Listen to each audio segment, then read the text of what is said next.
بسم اللہ الرحمن الرحیم۔ السلام علیکم دوستو، آج ہم آپ کو اللہ کے پیارے نبی حضرت محمد صلی اللہ تعالی علیہ وسلم کا بچپن سے لے کر جوانی تک کا پورا واقعہ سنائیں گے، جس کو سن کر آپ کا ایمان تازہ ہو جائے گا۔ اس لیے آپ سے ریکویسٹ ہے کہ ویڈیو آخر تک ضرور دیکھیے گا۔ دوستو، پہلے عرب کے قبیلوں کا جاہلانہ رواج تھا۔ ہر قبیلے کا اپنا اپنا مذہب تھا اور ان سب کے دیوی دیوتا بھی الگ الگ تھے۔ کوئی مورتی کی پوجا کرتا تھا تو کوئی آگ کی۔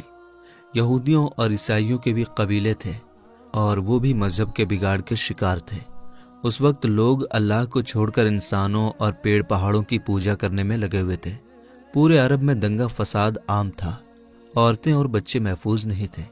لوگوں کی جان اور مال کی حفاظت کی کوئی گارنٹی نہیں تھی۔ اس اندھیرے دور سے دنیا کو باہر نکالنے کے لیے اللہ نے حضرت محمد صلی اللہ تعالی علیہ وسلم کو اپنا پیغمبر بنا کر اس دنیا میں بھیجا۔ دوستو، حضور صلی اللہ تعالی علیہ وسلم 12 ربیع الاول 571 عیسوی میں پیر کے دن اور صبح صادق یعنی فجر کے وقت مکہ میں پیدا ہوئے۔ آپ کے پیدا ہوتے ہی آپ کے دادا عبد المطلب آپ کو گود میں اٹھا کر کعبہ شریف میں لے گئے، آپ کے لیے دعائیں کی اور آپ کا نام رکھا محمد۔ پوتے کی پیدائش کی خوشی میں آپ کے دادا نے 7ویں دن اپنے قبیلے کے لوگوں کی دعوت کی۔ لوگوں نے آ کر آپ کے دادا سے پوچھا کہ آپ نے ان کا نام محمد کیوں رکھا ہے؟ تو آپ کے دادا نے جواب دیا کہ میں چاہتا ہوں کہ میرے پوتے پر اسلام کا اثر پڑے، اور آپ کی والدہ سیدہ آمنہ نے آپ کا نام احمد رکھا۔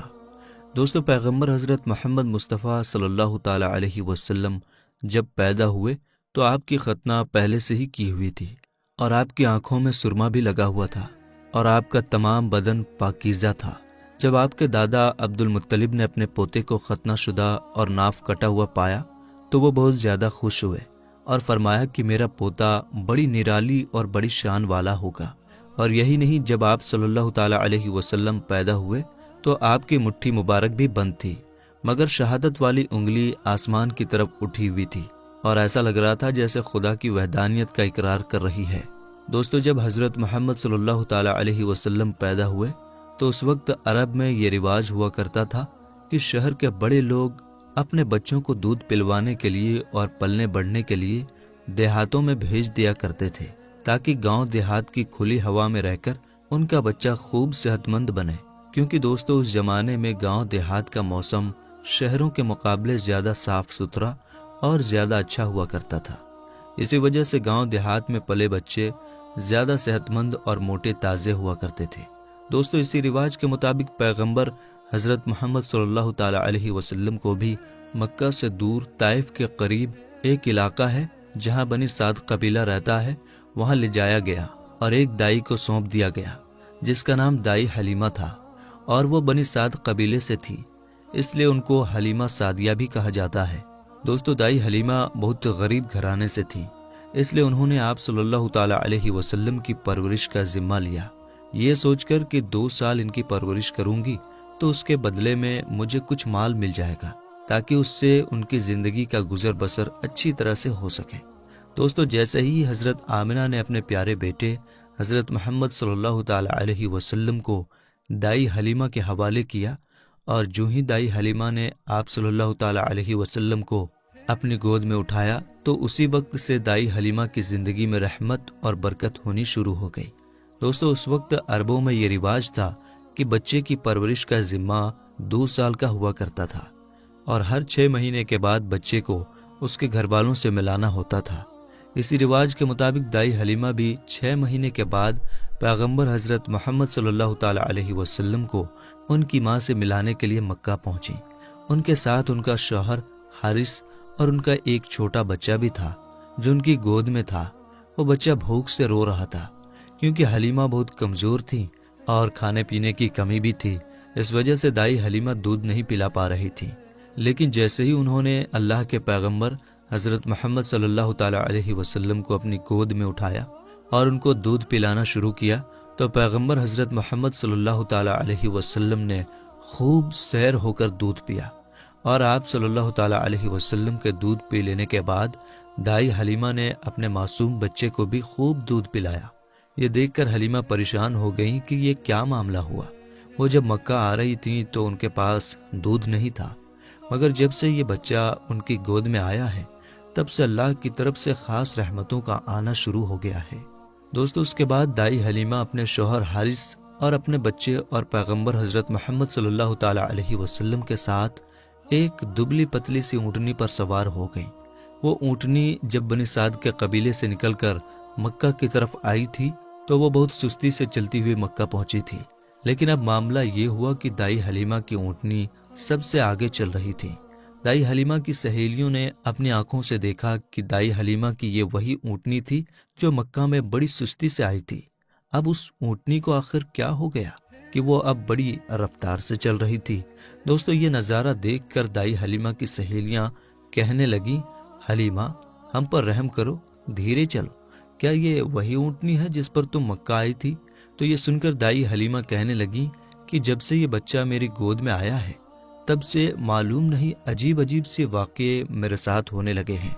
دوستو، اس کے بعد دائی حلیمہ کی زندگی میں رحمتوں اور برکتوں کا سلسلہ چلتا رہا، اور ایسے کرتے کرتے 2 سال پورے ہونے کو آ گئے، یعنی کہ بچے کی پرورش کا ذمہ پورا ہونے کو آ گیا۔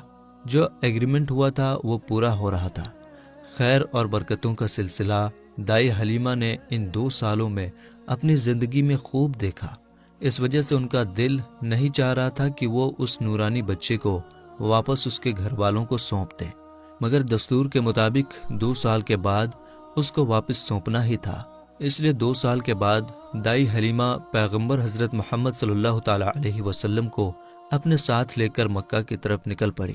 جب وہ مکہ میں پہنچی تو حضرت آمنہ سے کہنے لگی کہ آپ کا بچہ بڑا ہی برکتوں اور رحمتوں والا بچہ ہے۔ جب سے یہ بچہ میری گود میں آیا ہے تب سے میری تو زندگی ہی بدل گئی ہے۔ میری زندگی میں برکتوں رحمتوں کا دور شروع ہو گیا ہے۔ اس لیے میری آپ سے گزارش ہے کہ آپ تھوڑے دن اس بچے کو میرے پاس رہنے دیں، میں تھوڑے دن اس کی پرورش کرنا چاہتی ہوں۔ تو یہ سن کر حضرت آمنہ نے پہلے تو انکار کر دیا، مگر دائی حلیمہ کے بار بار کہنے پر حضرت آمنہ تیار ہو گئی اور کہنے لگیں کہ تھوڑے دن اور اپنے پاس رکھ لو، پھر واپس آ کر مجھے دے جانا۔ اس طرح سے دائی حلیمہ آپ صلی اللہ تعالی علیہ وسلم کو واپس اپنے ساتھ لے گئیں۔ دوستو، ایسے کرتے کرتے پیغمبر حضرت محمد صلی اللہ تعالی علیہ وسلم کی عمر مبارک 4 سال کی ہو گئی۔ جب آپ کی عمر مبارک 4 سال کی ہوئی تو ایک دن آپ دائی حلیمہ کے گھر کے باہر کچھ بچوں کے ساتھ کھیل رہے تھے۔ ان میں حلیمہ سعدیہ کا ایک بیٹا جو پیغمبر حضرت محمد صلی اللہ تعالی علیہ وسلم کا دودھ شریک بھائی بھی تھا، وہ سب کھیل رہے تھے کہ اچانک آپ زمین پر گر گئے اور آپ کے چہرے اور جسم کا رنگ پوری طرح سے بدل گیا۔ دوستو، اتہاس کی کتابوں میں ہے کہ اس وقت حضرت جبریل علیہ السلام پہلی بار پیغمبر حضرت محمد صلی اللہ تعالی علیہ وسلم سے ملنے آئے تھے۔ جیسے ہی حضرت جبریل آپ کے پاس آئے تو آپ کو زمین پر لٹا کر آپ کے سینے کو چاک کر دیا، یعنی کہ آپ کے سینے کو چیر دیا اور آپ کے دل کو باہر نکال لیا۔ اس کے بعد آپ کے دل کو زمزم کے پانی سے دھویا اور آپ کے دل پر جو ایک کالے رنگ کا چھوٹا سا لوتھڑا تھا اس کو ہٹا دیا اور یہ کہا کہ آج سے شیطان کے حصے کو دور کر دیا، اور اس کے بعد آپ کے دل کو واپس آپ کے سینے میں رکھ دیا۔ دوستو، ادھر یہ دیکھ کر آپ کے ساتھ کھیل رہے بچے گھبرا گئے کہ آپ کو کیا ہو گیا، اس لیے وہ دوڑے دوڑے دائی حلیمہ کے پاس پہنچ گئے اور کہنے لگے کہ محمد کا کسی نے قتل کر دیا ہے۔ تو یہ سن کر دائی حلیمہ بہت گھبرا گئیں اور پریشان ہو اٹھی اور بھاگتی ہوئی سوچنے لگی کہ مجھے 2 سال کے بعد ہی اس کو اس کی ماں کو دے دینا چاہیے تھا، اب اس کی ماں کو میں کیا منہ دکھاؤں گی۔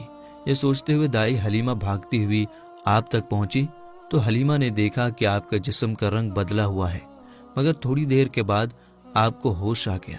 یہ دیکھ کر حلیمہ کی جان میں جان آئی اور کہنے لگی اب اس کو اور نہیں رکھوں گی اپنے پاس۔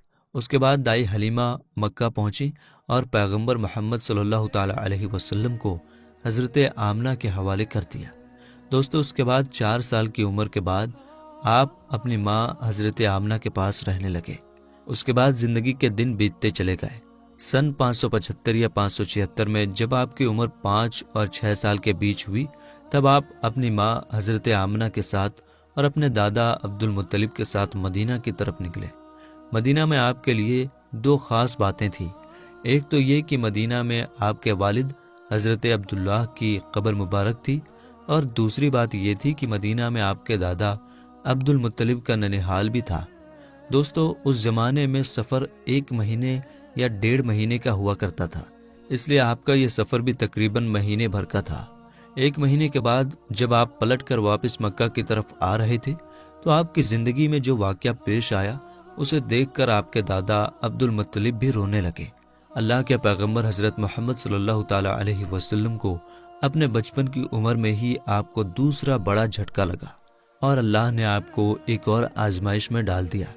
دوستو، ہوا یہ کہ آپ جب 1 مہینے کے بعد مدینہ سے واپس مکہ آ رہے تھے تو راستے میں ہی آپ کی والدہ حضرت آمنہ کی طبیعت بگڑ گئی اور وہ بری طرح سے بیمار پڑ گئیں، اور اس کے بعد ان کا انتقال ہو گیا۔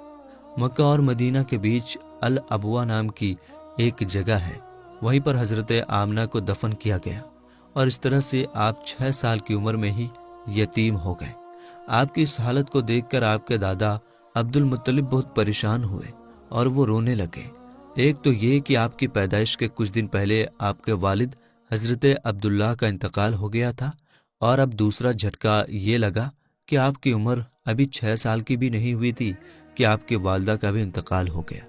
یہ دیکھ کر آپ کے دادا عبد المطلب کو بہت دکھ ہوا، مگر وہ بھی کیا کرتے، ایک دن تو سب کو مرنا ہے۔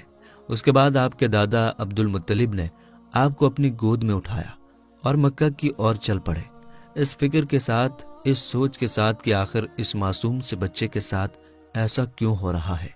دوستو، آپ ذرا سوچ کر دیکھیے کہ ان بچوں پر کیا بیتتی ہوگی جو بچپن میں ہی یتیم ہو جاتے ہیں، جن کے والد اور والدہ کا انتقال بچپن میں ہی ہو جاتا ہے۔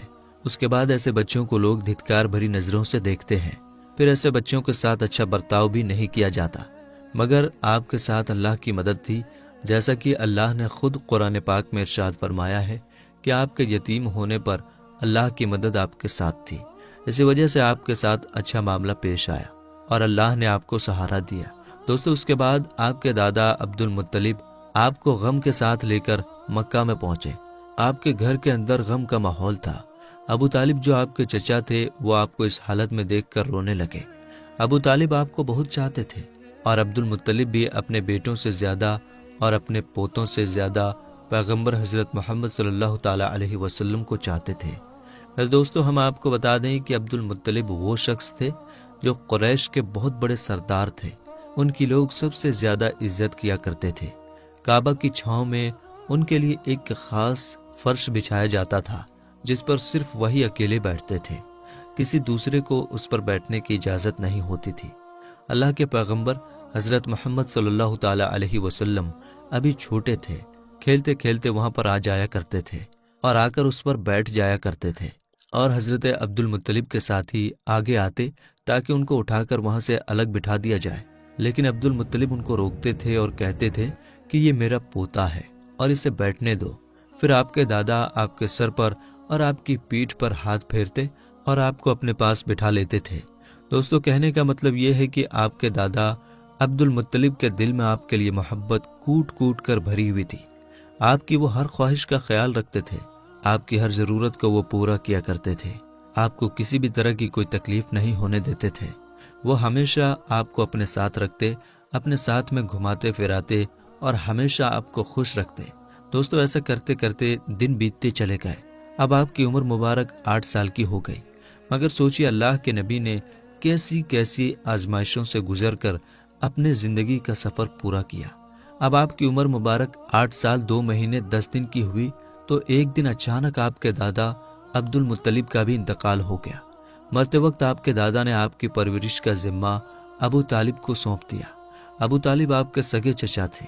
دوستو، ذرا سوچئے اس بچے پر کیا گزرتی ہوگی جس کے بچپن میں نہ تو ماں کا ساتھ ہوتا ہے اور نہ ہی باپ کا ساتھ، ایک دادا کا سہارا ہوتا ہے، وہ بھی چلا جاتا ہے۔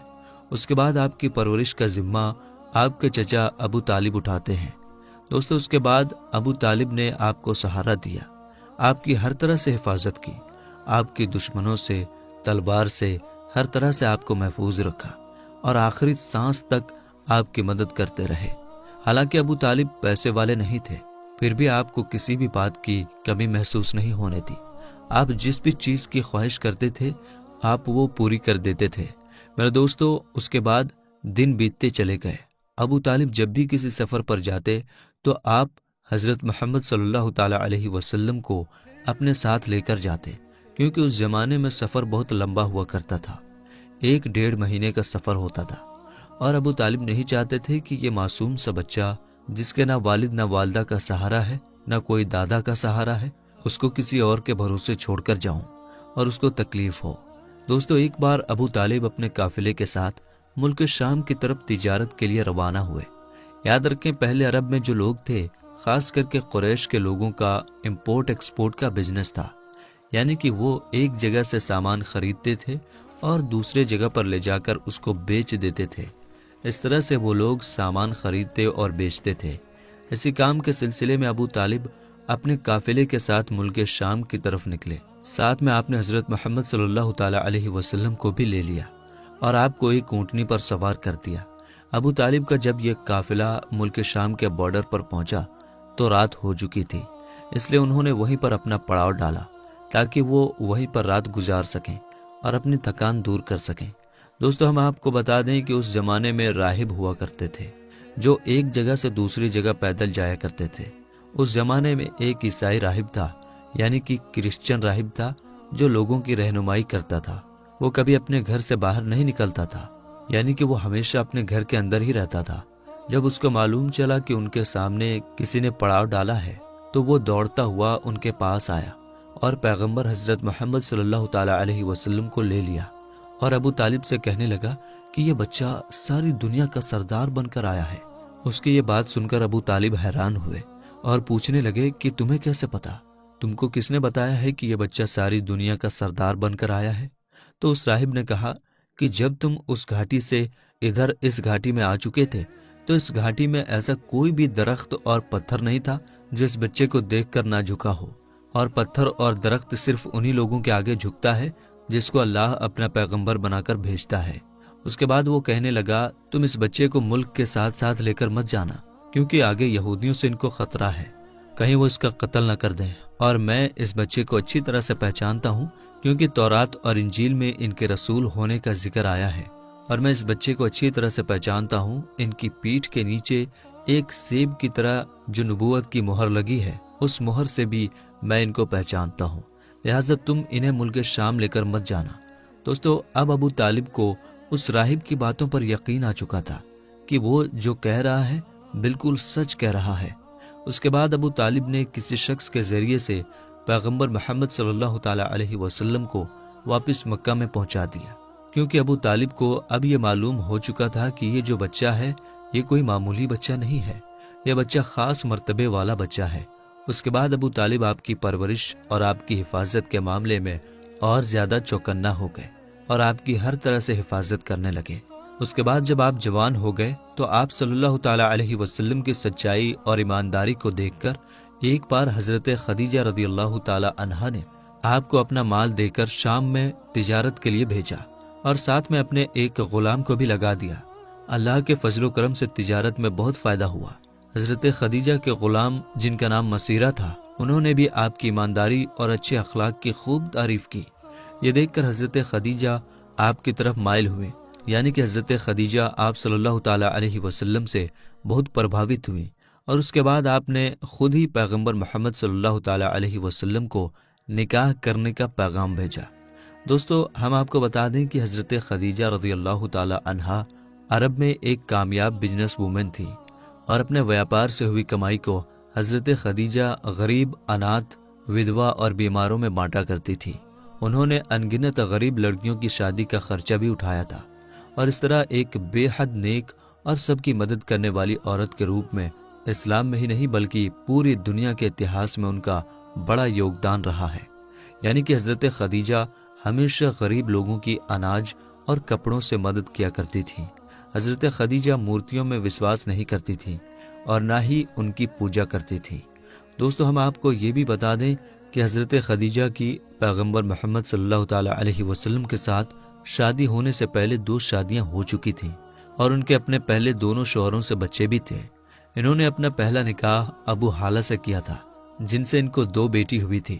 مگر اس کے بعد ابو حالہ یعنی کہ ان کے پہلے شوہر کی موت ہو گئی، اور اس کے بعد حضرت خدیجہ نے دوسری شادی عتیق ابن زید کے ساتھ کی، جن سے ان کو ایک بیٹی ہوئی، مگر یہ بھی تھوڑے دنوں کے بعد اس دنیا سے چل بسے اور یہ پھر سے بیوہ ہو گئیں۔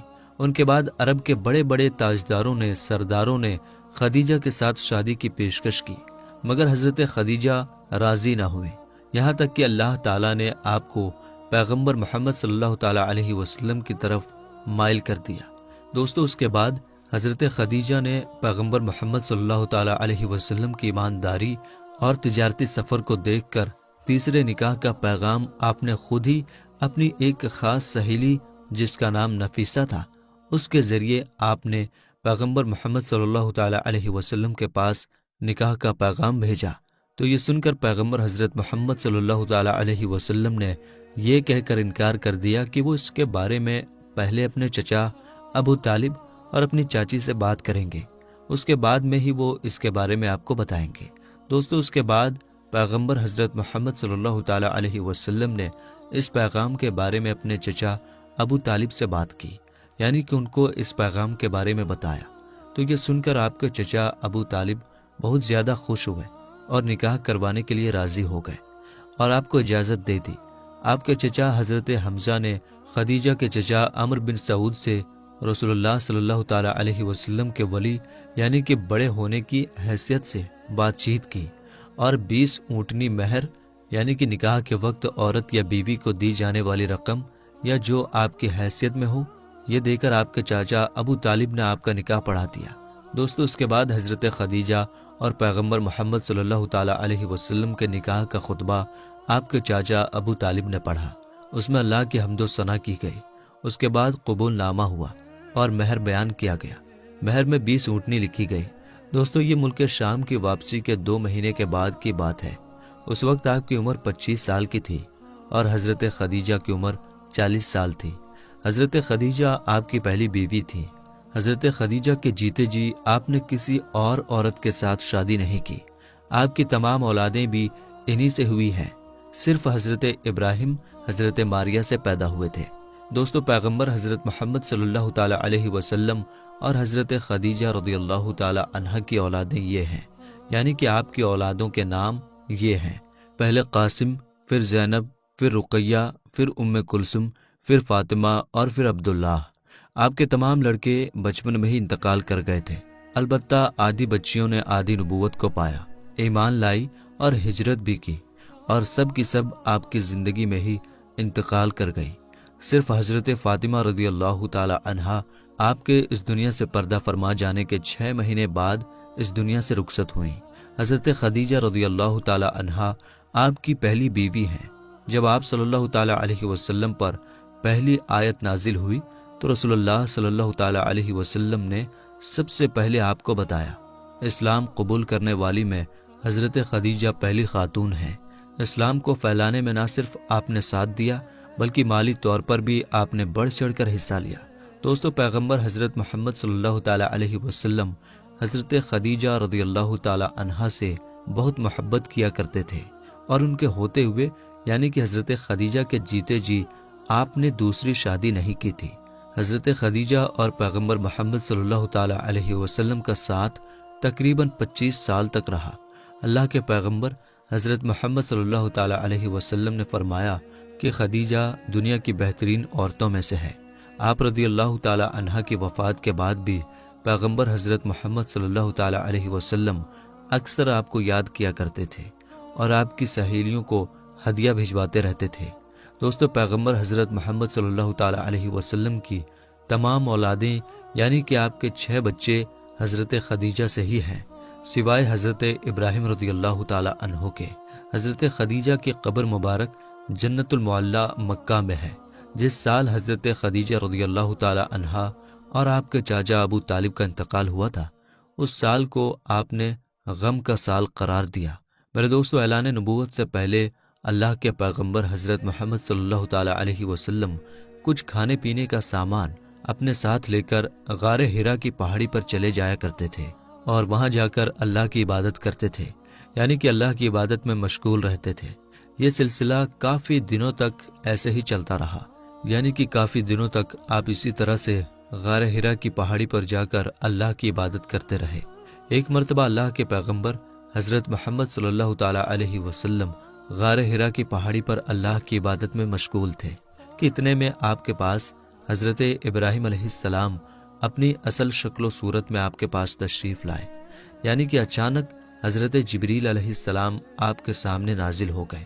ہم آپ کو بتا دیں کہ یہ جبرائیل علیہ السلام اللہ کے سارے فرشتوں کے سردار ہیں، اور حضرت جبریل علیہ السلام کی طاقت اتنی ہے کہ اگر جبرائیل اپنا ایک پر پھیلا دیں تو پورب سے لے کر پشچم تک اس پوری دنیا کو چھپا لیں، یعنی کہ اتنا بڑا حضرت جبریل علیہ السلام کا ایک پر ہے، اور حضرت جبریل علیہ السلام کے اس طرح کے 70,000 پر ہیں۔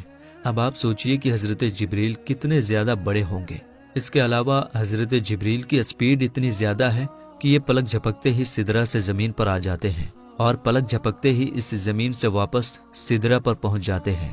یہ حضرت جبریل علیہ السلام کی طاقت کا عالم ہے۔ اگر حضرت جبریل علیہ السلام چاہیں تو اس پوری زمین کو اٹھا کر پلٹ سکتے ہیں۔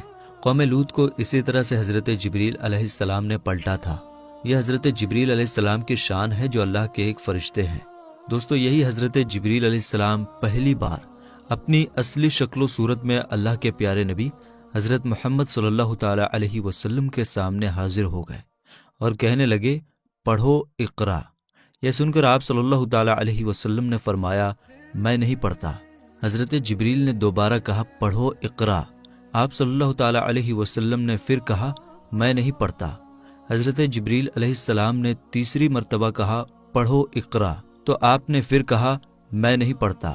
اس کے بعد حضرت جبریل علیہ السلام نے اللہ کے پیارے نبی حضرت محمد صلی اللہ تعالی علیہ وسلم کو اپنے سینے سے لگایا، اور سینے سے اس طرح سے لگایا کہ حضرت جبریل نے حضور پاک کی بغل میں اپنے دونوں ہاتھ ڈالے، یعنی کہ اللہ کے نبی کے دونوں ہاتھ باہر کی طرف کر دیے، اور پھر جبریل نے پیارے نبی کو اپنے سینے سے لگایا اور پھر زور سے دبا دیا، یعنی کہ بہت زور سے دبایا۔ حدیث شریف میں آتا ہے کہ اللہ کے پیارے نبی حضرت محمد صلی اللہ تعالی علیہ وسلم نے فرمایا ہے کہ اس وقت حضرت جبریل نے مجھے اتنی زور سے دبایا تھا کہ قریب تھا کہ میری جان نکل جاتی، مگر جبریل نے مجھے زور سے دبا کر چھوڑ دیا، اور پھر فرمایا کہ پڑھو اپنے رب کے نام کے ساتھ، جس نے آپ کو اور تمام دنیا کو پیدا فرمایا ہے، پیدا کیا ہے انسان کو زمین و خون کے جمے ہوئے ایک لوتھڑے سے۔ پڑھو، حال یہ ہے کہ تمہارا رب بڑا ہی رحم کرنے والا ہے۔ پھر اللہ کے پیارے نبی حضرت محمد صلی اللہ تعالی علیہ وسلم پڑھنے لگے، اور پھر آپ بہت گھبرا گئے، غار ہرا کی پہاڑی سے اتر گئے اور اپنے گھر آ گئے۔ یعنی کہ یہ واقعہ ہونے کے بعد اللہ کے پیارے نبی حضرت محمد صلی اللہ تعالی علیہ وسلم گھبرائے ہوئے اپنے گھر تشریف لائے۔ اس وقت آپ کا بدن کانپ رہا تھا، جس طرح سے انسان کا بدن سردی سے کانپتا ہے، یعنی کہ اس وقت آپ بہت ہی زیادہ خوف کی حالت میں آ گئے تھے۔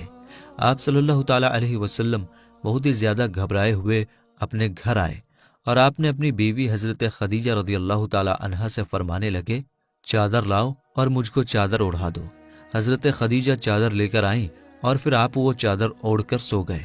اس کے کچھ دیر بعد آپ صلی اللہ تعالی علیہ وسلم کے اوپر سے خوف کے اثرات کم ہوئے، تو آپ نے اپنی بیوی حضرت خدیجہ رضی اللہ تعالی عنہا کو یہ سارا واقعہ بیان کیا، یعنی کہ غار ہرا کی پہاڑی پر جو بھی آپ کے ساتھ میں ہوا تھا وہ سارا واقعہ آپ نے حضرت خدیجہ کے سامنے بیان کر دیا۔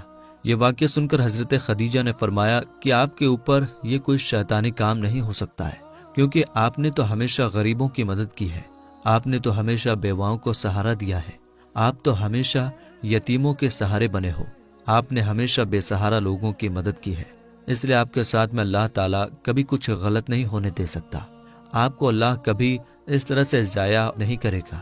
دوستو، اس کے بعد میں حضرت خدیجہ اللہ کے پیارے نبی حضرت محمد صلی اللہ تعالی علیہ وسلم کو ساتھ میں لے کر اپنے چچا زاد بھائی حضرت براق ابن نوفل کے پاس پہنچے، جو کہ اس وقت یہودیوں کے ایک بہت بڑے عالم ہوا کرتے تھے۔ یہ اصل میں پہلے مشرک تھے، یعنی کہ بت پرست تھے، لیکن یہ بہت ہی زیادہ تعلیم یافتہ تھے، اس لیے بعد میں انہوں نے عیسائی دھرم کو قبول کر لیا تھا، اور پھر انہوں نے تورات اور انجیل کو حفظ بھی کر لیا تھا، یعنی کہ یہ اس وقت تورات کے ایک بہت ہی بڑے عالم تھے۔ اس لیے حضرت خدیجہ اللہ کے پیارے نبی حضرت محمد صلی اللہ تعالیٰ علیہ وسلم کو ساتھ میں لے کر اپنے چچا زاد بھائی کے پاس پہنچی اور جا کر سارا واقعہ بیان کر دیا۔ حضرت براق ابن نوفل کے اس وقت اپنے بڑھاپے کی وجہ سے بینائی چلی گئی تھی، یعنی کہ اس وقت وہ دیکھ نہیں پا رہے تھے۔ جب انہوں نے اللہ کے نبی حضرت محمد صلی اللہ تعالیٰ علیہ وسلم کی حالت سنی تو پوچھنے لگے کہ آپ کو کیا ہوا؟ تو آپ صلی اللہ تعالیٰ علیہ وسلم نے فرمایا کہ میں غار ہرا کی پہاڑی پر اللہ کی عبادت میں مشغول تھا۔ اتنے میں میرے پاس اس طرح سے ایک بہت بڑا شخص اچانک میرے سامنے آ گیا اور پھر کہنے لگا کہ پڑھو۔ جب میں نے نہیں پڑھا تو اس نے پھر اپنے سینے سے لگا کر مجھ کو بہت ہی زور سے دبایا، پھر میں نے پڑھنا شروع کر دیا۔ اب دوستو، جیسا کہ ہم نے آپ کو پہلے بتایا کہ حضرت براق ابن نوفل اس وقت کی تورات اور انجیل کے ایک بہت بڑے عالم تھے، اس لیے وہ اللہ کے آخری نبی کے آنے کی تمام نشانیوں کے بارے میں اچھی طرح سے جانتے تھے۔ اس لیے وہ یہ سن کر کہنے لگے کہ اللہ کی قسم، جو بھی آپ کے پاس میں آیا تھا وہ وہی اللہ کا فرشتہ تھا جو حضرت موسیٰ اور حضرت عیسیٰ علیہ السلام پر نازل ہوتا تھا، یعنی کہ جو فرشتہ حضرت موسیٰ اور حضرت عیسیٰ کے پاس آتا تھا وہ فرشتہ آپ کے پاس میں آیا تھا، اور ان قریب ہے کہ اب آپ کی قوم آپ کو علاقے سے، آپ کو اپنے شہر سے باہر نکال دے گی، کیونکہ آج تک جس نے بھی حق کی آواز اٹھائی ہے، جتنے بھی آج تک نبی اس دنیا میں آئے ہیں، ان سب کو اسی طرح سے سزا دی گئی ہے، کیونکہ حضرت براق ابن نوفل تورات اور انجیل کے بہت بڑے عالم تھے، اس لیے وہ اللہ کے آخری نبی کے آنے کی تمام نشانیوں سے اچھی طرح سے واقف تھے، اس لیے انہوں نے یہ ساری باتیں آپ کو بتا دیں۔ اور انہوں نے اس سے پہلے حضرت خدیجہ سے بھی یہ سن چکے تھے کہ وہ پیغمبر حضرت محمد صلی اللہ تعالیٰ علیہ وسلم سے نکاح بھی اس لیے کیا تھا کہ آپ سچے ہیں، آپ امانت دار ہیں۔ یہ ساری باتیں بتا کر پھر حضرت براق ابن نوفل فرمانے لگے، اگر میں اس وقت تک زندہ رہا تو میں تمہاری ضرور مدد کروں گا۔ اس کے بعد یہ سن کر وہیں پر حضرت خدیجہ نے آپ کا پہلا کلمہ پڑھ لیا، یعنی کہ حضرت خدیجہ پہلی خاتون تھیں جو آپ پر ایمان لے آئی، اور دوسرے حضرت براق ابن نوفل تھے جس نے آپ صلی اللہ تعالیٰ علیہ وسلم کی تصدیق کی، یعنی آپ کے بارے میں بتایا، یعنی کہ دوسرا کلمہ انہوں نے پڑھا۔